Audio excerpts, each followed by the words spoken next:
there's some very talkative experts out there who will say the police job is to not to politics. I'm not a politician. I've never signed, I've never joined a member of a political party. It's never been my dream to be a politician. Mine is a police officer. I'm a civil servant. And I'm charged with the responsibility to enforce the law. Yes, Minister Bheki Cele, he told us he's got a lot of admiration, he's got high admiration for you. He said, you're a very good cop. Yeah, well, it's good because You're not a politician. It's good because then the general will know that if there's a law broken, even if he breaks the law, I'll arrest him as well. That is my job. I don't have a responsibility in terms of, that's why I was surprised when I saw Mr. Nkabingo with t-shirts of political parties. Because I don't wear a t-shirt of a political party. I even struggle to wear a t-shirt of a soccer club. Maybe Bafana will. I'm not that much involved. I know a lot of people within the political space, but it's not my space. And I don't dream of becoming a politician. There was an invitation on some of the members that I should join, but I'll gladly decline because that's not me. I was never like that. I'm just a South African, a civil servant. That's what I'm doing. I think people sometimes confuse a police officer that might become famous as we do and politician. You don't run a country by enforcing the law only. You run a country by looking at a variety of things, which I'm not an expert on. I know policing, nothing else. I don't write legislation, I enforce it. I might pick up things that are wrong in the legislation, but I don't draft it. The honorable members do that. So honorable chair and members, what I was trying to indicate here is that in January, the letter is written by the minister. In January, the members are deprived of an opportunity to be given an award. Fast forward, in June, we have members arrested. And when you realize that you are trying everything to mitigate all what is happening, you're not winning.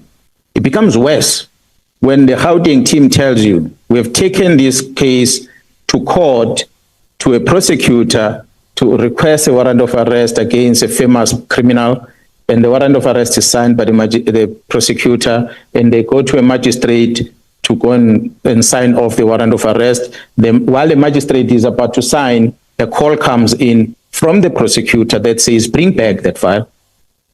I missed something there. The members go back to the prosecutor. The prosecutor takes this file. He says, no, you know what? I don't want to lose my job. I'm not signing this warrant of arrest anymore. Go to my boss and get that warrant signed. When you start hearing that, coming from the members are sitting and they're wondering, okay, what do we do now? And they go to the high office of the prosecution, they're going to complain about it. And next thing, they get paraded as criminals. They get frustrated. Then you realize, no matter how much you can investigate, you can't place it in court because the people that are supposed to help you to place it in court, they don't want to be part of it because they're afraid. So that's your evidence on interference in the criminal prosecution. Honorable Chair and members, there are a lot of things that are there. Records, voice recording, that cannot be made public because it's going to compromise serious security of the state. You will have heard at the madlangacommission there are things are going to be held in camera. I don't know if these things are going to be held in camera here because they are records. But are these voice there are records where people are talking, how they're controlling the system. This one is controlling that one is controlling this one. This one is going to handle this thing in this fashion, done by the senior people within the security cluster. So once you hear that and you realize you are fighting a losing battle, different to that process. The process, if I were to tell the members that the head of HR in the police, on behalf of the National Commission, they will send you a letter. They will say, this post has been advertised. Make recommendation of the panel members that must be in the panel. You submit as an accounting officer the recommendations to the head office HR. Head office HR decide whether your submission and your recommendation they're in agreement with or not. It is that office that approves the panel, not the line function manager. I'm a provincial commission because I don't approve a single panel of such levels of brigadiers. I deal with the ones junior. But allow me to explain, SC and honorable members, that the process is established in organization. So Khumalo and the team, it's a panel that is appointed by the National Commission of the Police. If Khumalo did wrong and the team did wrong in the panel, their recommendations goes to another moderating committee at the national office, at the National Commission's office. There are lieutenant generals that sits there, including head of legal service. They moderate the work that the junior committee will have done, and they agree with it. So if they agree with it, then they give it to the National Commissioner, he appoints. So if IDEC arrests, they're supposed to have arrested all this chain. But because they're not interested with the others, they're interested with these ones. It was a quick win to get to them. IDEC, honorable chair and members, arrested the members of crime intelligence literally in the same month. I don't know how many weeks apart. The very same IDEC had a case of over 90 million rand of ESCOM, if I'm not mistaken. One of the members that are charged is a member of parliament in that case, Mr. Mlevi. IDEC summoned the people that they wanted to arrest to appear at the police station in the morning. They arrived at the police station in front of cameras wearing suits.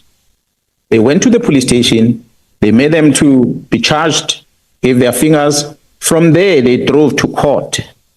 They appeared before the magistrate. The court granted them bail.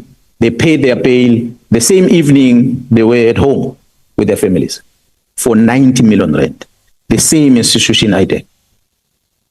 How is it possible that they are going to wait for Khumalo at the airport for having been part of the panel to appoint someone who's going to earn a salary of R1 million per year? But they wait for that person at the airport and arrest that person. So what Advocate Johnson will come and explain, justify the two that happened under her watch. I will argue that the ones that were charging Brian Leaf and them, honorable members there, they were respecting them, despite the seriousness of the charge of 90 million rand. But the one of Khumalo, they were not respecting them because the project was not this promotion of this girl. The project is stopping that operation in Gauteng. So, in twofold, Chair. Stopping the operation in Gauteng and disrupting the reforms that have been introduced at crime intelligence. so your evidence is, or you allege, that the arrest of Khumalo was to stop the operation in Gauteng. It wasn't And the reforms that crime intelligence. The reforms. Yes. So you don't have a problem with... It's coincidentally, Chair, I'm sorry, members, that the very same husband of the very same head of IDEC works in the same crime intelligence. But you can continue. So I don't hear you saying that the arrest of Khumalo had anything to do with the political killings task team. Honorable Chair, I've said it before and I'm saying it again. The minister signs this letter on a short notice like this, and there's these discussions that are happening, and then realize, as we're putting these dots together, that the political killings task team was a missed target.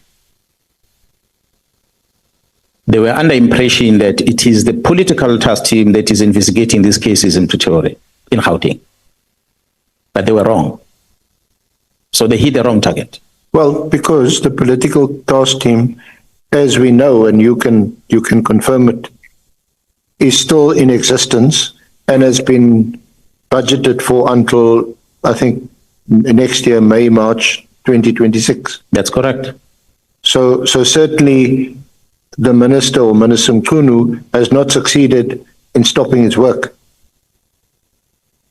Honorable Chair and members, I said earlier, Minister Mkhwanazi, the one that I met when I was with Mr. Nkabinde in his own house, is not the one that drafted this letter. I can bet my mind on it. They made him sign something that he didn't know. Unfortunately, he never afforded me an opportunity to warn him about it. Had he done that, he would have realized what he's getting himself into. Well, we also know, and of course, the National Commissioner will come here and also testify, and has testified in another forum. But we also know that there clearly was no objection to the directive given on the 31st of December. In fact, there appears to have been some acquiescence at the very least, because the directive was given, and on the 5th of March, here in Parliament, the project leader of that team makes a presentation and talks about a winding down or winding up, if you call it, of this team. It's repeated in a presentation the next day in front of the minister on the 6th of March. And then again on the 27th, we know from General Masimola, and I can tell you this because that's what he said under oath, there were some disagreements with the minister, but it certainly didn't, because the minister appeared still to insist that it must be immediate. But nevertheless, the plan was a phasing out of this team. So from what we gather, the minister he certainly never got his way about what this letter said, the immediate disestablishment of the PT, despite Khumalo's arrest. Yeah, no, that's correct. Honorable Chair, the minister obviously did not get his way around this, but I must indicate that what you're saying, as is correct. From what I heard when the National Commission appeared before the Madlangacommission, that and actually before that, I got to hear that there were meetings that had taken place on the 6th of March, and subsequent to that, another meeting later, where they were making these proposals, which I had seen when they were presenting. I was upset, I must say that. Although I could not challenge it, because if it's a National Commission takes a decision, let's agree with this. Who am I? I account to the National Commission. National Commission is a trained police officer. So if it breaks the law, knowing he's breaking the law, it means he has to account for it on his own, at his own platform. But in this case, I was making noise because for me, there was a directive to shut down a unit working in my province, and nobody talks to me about it. So I kept on asking the National Commission, did you authorize this thing? Then he said, no, he never did. But as a policeman, I couldn't take his word. I wanted under oath, on paper, in black and white, to say that. He gave that to me, but thing on the 4th, if I'm not mistaken, Honorable Chair, members, in a statement under oath, where he said he never authorized Jarasbia to take these dockets to Pretoria. He never authorized this and that and that and that. From there, then I knew that I've got a criminal case going. That was on the 4th of July. That was before my press briefing. Sorry, General? It was before my press briefing. I already had a National Commission. On the 4th of July. Affidavit under oath that says he did not authorize this thing. And we have that affidavit?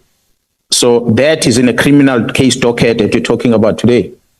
Because then all these people that played a role in shutting down my investigation, that which I warned about on the 2nd of July, is being investigated now. So I do hope that pretty soon we're going to effect arrest and we're going to be in court. And what is the charge? They're defeating the ends of justice. That's the main one. There's a collusion to defeat the ends of justice from the evidence that has been uncovered. And that's based on an affidavit that's in the docket. Yeah, because I needed to have a point of departure. National Commission tell me, did you authorize this thing, yes or no? He says, I didn't. I said, write it down. There was a delay in him giving that. A delay. Eventually, he said to me, okay, here's it. So when he did that, then I knew that, okay, someone will have to then go to court and explain why this. So we started there with investigation. Statements of Khumalo, statement of Sentumule, all the people that played the part, except CB and them.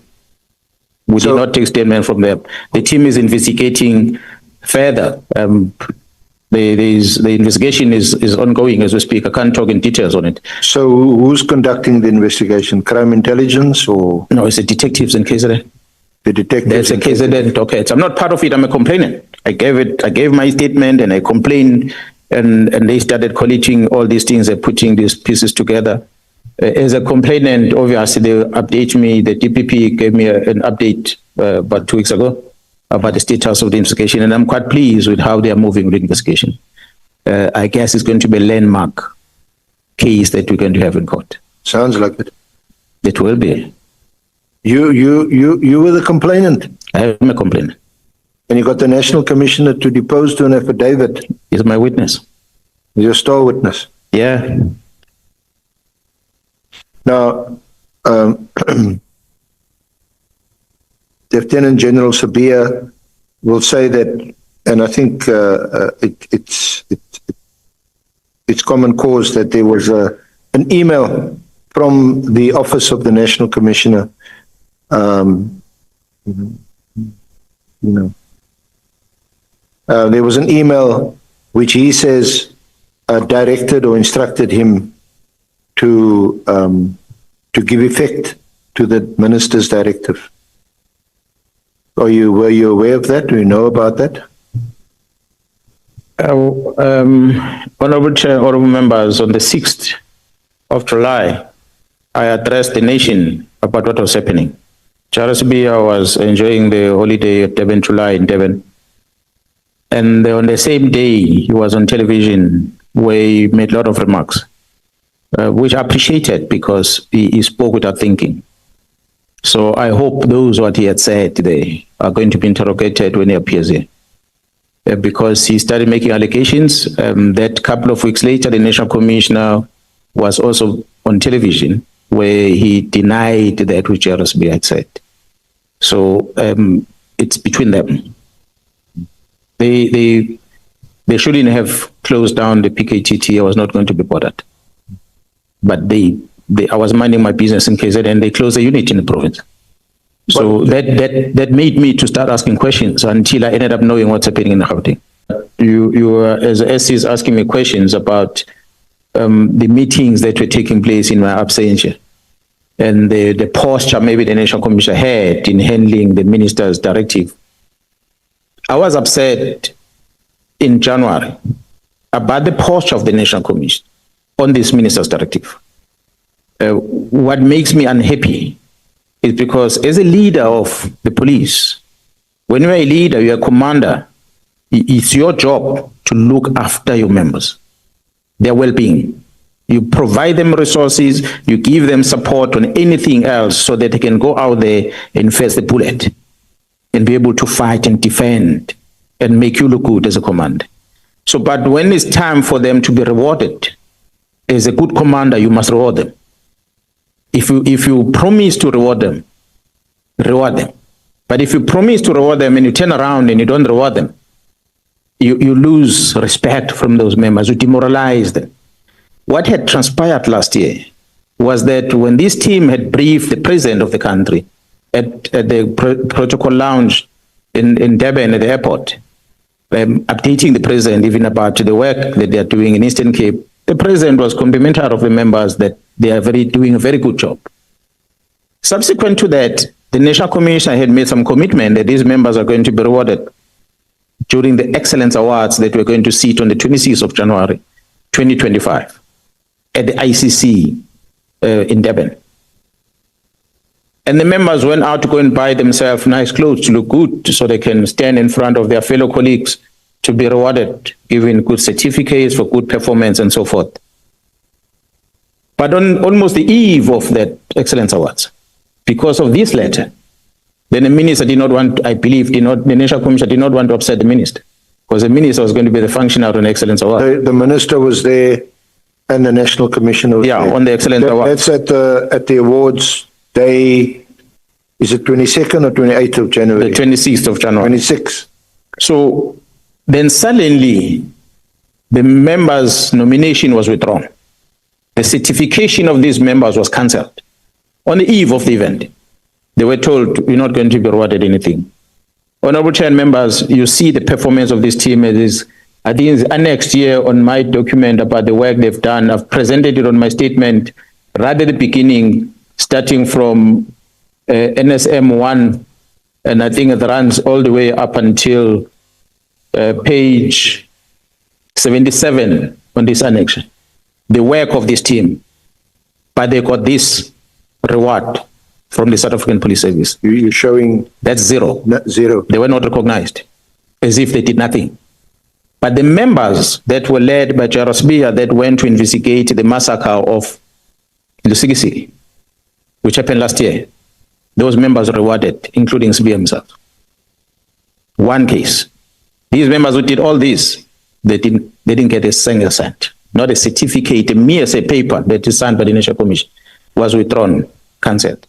So when you see me appear before the media on the 27th and express what I was expressing on the 27th of January, it is because some of the things that had happened in the organization, we demoralized these members. These members have been asking themselves questions ever since. That what did we do wrong? Whose toe did we step on that made the management to look at us like this? So these are a group of members that we're talking about, Honorable Chair and members, that we needed to protect. So I've been fighting this thing on behalf of these members to try and ask questions. What is it that these members have done wrong? Because they're doing a good job in KZN. What is it that they did wrong? So it is that questioning of things that led me into uncovering other things. And I must say, as we are sitting here, Chair, and I've said it before and I'm repeating again, the rank levels in the police that are seen that I speak about are generals. We have brigadiers in the police. But the ones that are actually doing the job are constable and sergeants. 2 sergeants have shaken this country in Gauteng. 2 sergeants that are working in the Gauteng province have shaken this country. If it was not for their guts to go deeper into the criminality of the syndicate in Gauteng, we wouldn't be here today. The resilience of those 2 juniors that brought us here, they are the ones that caused Khumalo to be part of it and assist them. That Khumalo caused me from KZN to bring the team to Gauteng to help them. So we are having high-profile cases in court of the Katisos and the Mashalas and the likes. It is because of those 2 junior members that started it. So I want to repeat again. When the junior members are working and you get directives like these that comes from the executive authority, it makes the members to lose faith and lose hope, and that energy of fighting crime is taken away from them. So we have a responsibility as management to protect those juniors. If they put their lives in fire when they're dealing with criminals out there, we must also be willing to do the same as senior officers. Now you